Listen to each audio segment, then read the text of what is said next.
So what's up mga ka-Chismax? So, without further ado, let's start the Chismax with the facts.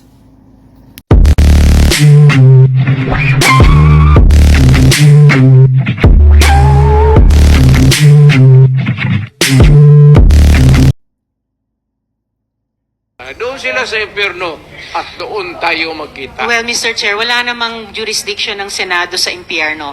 Dito lang sa bansa natin pwede tayong mag-investigate. Doon tayo pupunta. Well, wala po akong ambisyon pumuntang impyerno pa.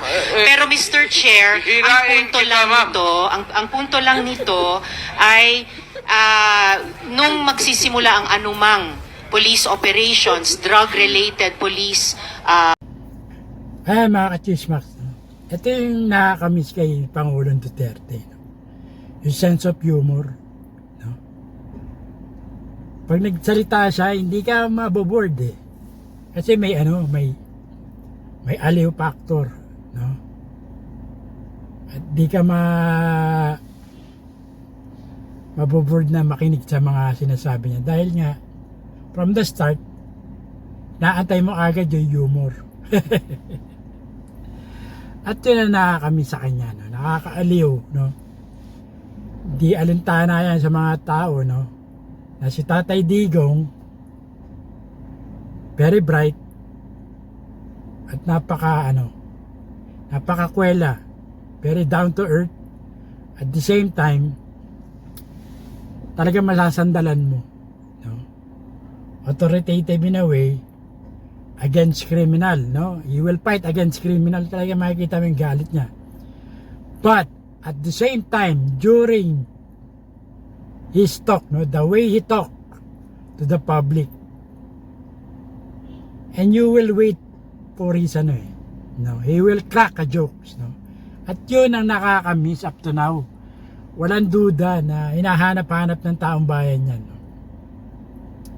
Yung ganong pananalita, the way he talks, pagbumura on public. For me, talagang natural niya yon, walang kaplastikan, no? At siya lang yung ganon, natanggap ng tao yon, ng publiko, no? What you see is what you get. Kumbaga, real talk. Makikita mo sa kanya, pag galit siya, galit. Pag mabait, nagbibiro, makikita mo. Pag mahinahon, mahinahon. So, depende sa kausap niya, no? So yun na nakakamiss kay Tatay Digong, kay Pangulong PRD, no? I hope makikita natin siya later on, no?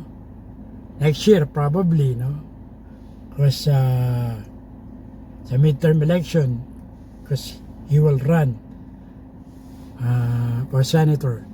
So yun lang mga ka-Chismax, no? I think senator ata yung tatakbuhan niya, no? I think, no? If I'm not mistaken. But aside from that, let's wait. Let's wait and see. So, yun lang mga ka-Chismax, no? Comment down below. I want to hear your insight and views out of this topic, no? Hanggang sa muli. Tapos Cesar Castillo Jr. nagsabing, tirahin mo na yan. Baka tirahin pa rin ba until next time. Chismax with the facts. Out.